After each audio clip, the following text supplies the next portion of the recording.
want you to think back to the first time you ever remember being truly afraid. What was it? Does it stick with you today? This is the sort of thing that we talk about on the House of Asher. Won't you join us?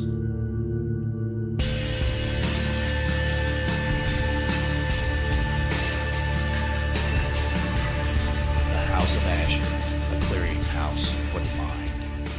Hey everybody, it's your host Steve Asher, and you're listening to House of Asher. We're on, let me see, what episode are we on now? We're all the way up on episode 28. That's freaking awesome.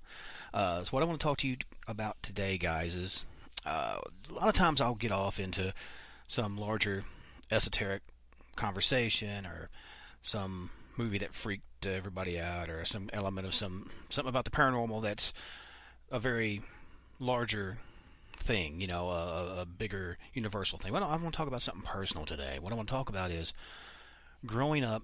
As most of you guys that follow the show, I am a Princeton, Kentucky native. I'm very proud to be from Western Kentucky, and I've met a lot of people from all forms of life all around the world. But you know, home is home, and that's really what you know. And you know, you do your best to embrace the positives, and if there's things that are that can be tweaked or made better, you try to facilitate that and make a positive forward motion in life, especially in your own communities, which I think we all should. What I'm talking about today is one of my family stories, one of the things that was passed down from my father, from his father, and so on.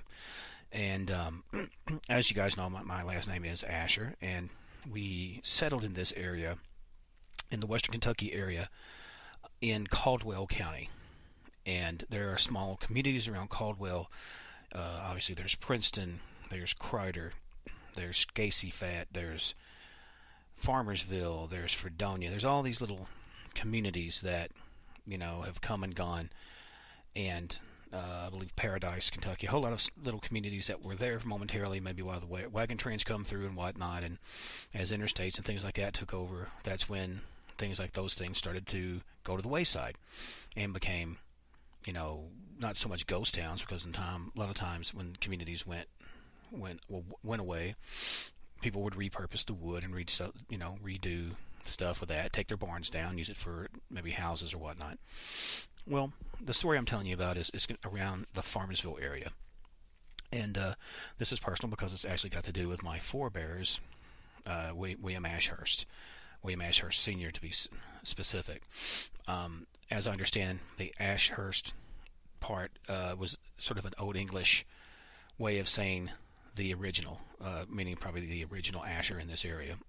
So, which Ashurst sounds extremely cool. If I had a house, it would be like, you know, the Ashurst Manor, or whatever, something super groovy and cool like that. But anyway, story I'm telling you about is, there, back in the time, there was a lot of people on the move, and some of these people, and I'm talking about early 1800s, there would be a lot of people coming through, and a lot of people looking for community and stuff. Well, in this time, you could die from anything, man. You could nick yourself shaving and get an infection and be dead in a week. That's just a fact. Before the advent of, you know, antibiotics and better living conditions, proper sewage waste management, you know, better cooking methods and whatnot, better ways of refrigerating food and milk and all this stuff. Anyway, a lot of ways to die. You know, a lot of ways to die now, but man, I'm telling you, everything was looking to kill you back then. So anyway, there was a family that had come through the area, and they were, the way it was explained to me was these people were considered gypsies. Now, I don't know if they were the classic kind of, Transylvanian era with the headscarves and the little wooden wagons and, you know, the stuff you see in that talked to Talbot in the original Wolfman, you know, that type of gypsy. I don't know. Or it could have just been poor folk, you know, immigrant folk that said, well, they kind of talk different, their behavior's different. They're gypsies. They're not tied down to anywhere particular. They're just coming through. Well, anyway, these people were very independent, very proud people, and um, something befell their family. As I understand, there was a young girl, couldn't have been more, anywhere from the ages of 4 to maybe 10. It's a very, very young girl, and I'll explain why I know this is a young girl by what happened to her. The child contracted either rubella or scarlet fever or one of the countless horrific waterborne illnesses that you can get coming through western Kentucky, especially in the old days in summertime. Well, this child had gotten sick and ended up getting very bad. They had to stop in the area to try to find doctors. It was one of these things that, especially strangers, like in a lot of small communities, people are hard to lend assistance to. I like to take pride in our southern hospitality, but this is one instance that felt very short. Well, so this child got ill and was not able to receive whatever proper treatment, or at least not in the time needed to starve off this illness, and the child passed away, which in itself is a horrific, hellish ordeal for any parent, but especially if you are on the move. You have nowhere that you can claim your own, a parcel of land to intern your child, and to know that they're there and will be safe on the family homestead like they did in the old days. I mean, people buried their dead on property. That's just how it was. It wasn't until later, when cities really were springing up, especially in this area, that it was like, yeah, well, we need to bury, we'll bury our dead in this one area. That way it doesn't affect water tables, and it doesn't this and that. So they, the parents of the child, the Gypsy parents, went and tried to find a local place to bury the child. There were a few graveyards. They didn't want to just bury her out. They were afraid something would, like an animal or something would dig her up, which was common in that time. Well, as I understand, and again, this is a story I got, they contacted some local churches and tried to get into certain cemeteries, and it was like this. No, this child, for whatever reason, I'm assuming they did not consider her Christian, and I'm doing air quotes, Christian, and could not be put into hollow ground. This is also a time when there was a lot of xenophobia. A lot of people thought that foreigners carried disease. Foreigners were somehow beneath them. Foreigners were, obviously they're only 3 or 4 generations from being foreigners themselves, but for whatever reasons, they denied this child access to a proper Christian burial, which is something I guess the parents wanted to do to make sure the child was somewhere safe, that she would be properly looked after, and there would be people that would visit the area. Whereas, for whatever reason, they were in the process of being from one point to another, and they just couldn't carry the child with it. They didn't have refrigeration. The child's body would have broken down long before they reached their destination, which would have been a nightmarish situation. So it comes down to they had to make different arrangements. So what happened was they talked to a local farmer, and at the time William Asherst was one of the largest farmers in the area, and the way I understand, he kind of did his own thing, and a lot of Ashers do that. We're fiercely independent, and we are the type of people, if we see something we feel is wrong, we do try to right it. That doesn't mean we're saints. There's a lot of us that's done some pretty goofy stuff, but notwithstanding, William Asherst heard the story and the laments of the parents and the pleas for help to try to find them some sort of proper burial for their child. Well, William Asherst, as I understand, said, well, look, there's a spot not far from the church that denied you. In fact, it overlooks that church. In fact, it's the highest point in all around Farmersville in the Crider area. I'm not giving the exact location because I don't want people necessarily tromping up the area, taking stones and stuff off the child's grave or whatever. Anyway, but they said, here, we're going to start our own graveyard. Your child will be the first one. I believe her name was Rose. She will be the first in the yard. The ground will be sanctified, and she will be safe. And anytime people from that church drive in and out of their services, they will have to see that hill, and they'll see that stone on top of the hill and think about the wrongs that they did this girl. Now, dramatic, yes. Poetic, certainly. 100% factual? I don't know. I mean, this is a story I got. I've heard different people argue the fact and say, well, there was this reason for whatever, there wasn't room, or whatever other reasons. But the story that I got was that William Asherst set this land aside for this purpose. That's the whole reason that this particular cemetery is there, which William Asherst himself went into this graveyard later, along with Mary McChesney, which is one of my forebears, his sons and daughters. In fact, in time, me and my wife will be in the same cemetery.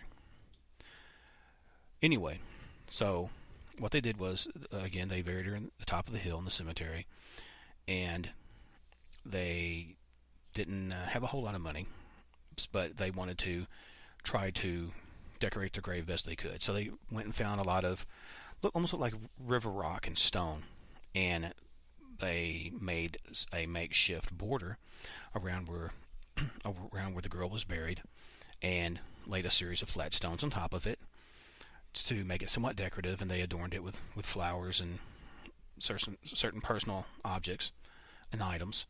Well, and that had stayed that way for a long time.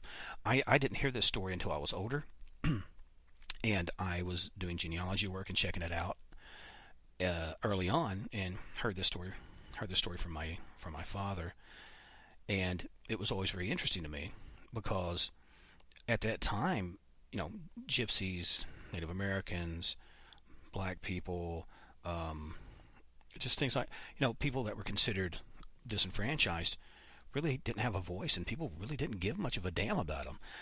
The fact that this landowner, who pretty much owned a good portion of the land from Farmersville, which is a good 7 or 8 mile trek, pretty much clear into Princeton, Kentucky, which is where I was born, was just very strange. Maybe the man had a sense of conscience. As I understand, that he did have slaves. So it's a really weird. Well, on one side, the guy would probably have been considered a really horrific man, but then also he had a certain amount of feelings for the people that lost their child. He had lost wives and, as I understand, children along the way, so maybe it hit him at where he really felt it, to the point where it moved him enough to do this. And maybe it was also a thing, he had issues with the church, the people down there, for whatever reason. Maybe he didn't like the cut of their jib and their politics. I don't know, but anyway, he said to hell with them, and he did this, which I thought was pretty cool for whatever reason. That being said, a lot of people kind of forgot about that. It kind of fell into the annals of time, and going back, and I started checking it out. I would see that some people would come and put flowers on the grave, because there really was no markers. And I myself had went at some time or another and put little things in a grave. Sometimes we would take a toy or a doll or something and put it there. Obviously, we know the child couldn't play with it, but it was symbolic. And I myself have not seen anything while I was there. If anybody's asking if there's anything overtly paranormal about it, definitely have felt presences. Not bad. Maybe it's the spirits of the child's parents protecting the grave. I'm not sure, but it definitely has its own presence. Honestly, if I had looked up and would see a little child walking around the grave, I'd probably just say, hello, it's good to see you. Your parents are probably waiting for you. But it always struck me as a really heartfelt story, and the sort of thing that for myself, as a parent, is gut wrenching. But it's also good to see that even in a time when there was a lot of xenophobia and stuff, that there was somebody that was trying to take that extra effort to make sure that this child was taken care of properly, because just sometimes it just didn't happen. It was still a very brutal time, and especially if you're a stranger, sometimes things don't end so well for you. But that's my story. That's the story of the little gypsy girl and William Asherst. So what I'm doing now is I'm bringing it down. I'm getting ready to shut it down, and I want to thank you guys for listening. Please visit my page, House of Asher, on YouTube. Check out stevieasher.com. Also, make sure to check out Posh Embroidery, Ollie's Oddities, Dare to Dream Cosmetics, and all the other cool people at Infinity Collectibles in Paducah. All these guys that support me and help keep the show running. But as the day draws short and the night falls and the shadows grow long, make sure to look in your closet, under your bed, look out your window, look up the hill. Maybe you live close to that little cemetery I mentioned. Maybe you'll see a little girl dancing. If so, send her my love and tell her Mom and Daddy's waiting for her. And until next time, love one another, love each other, and until next time, stay scared.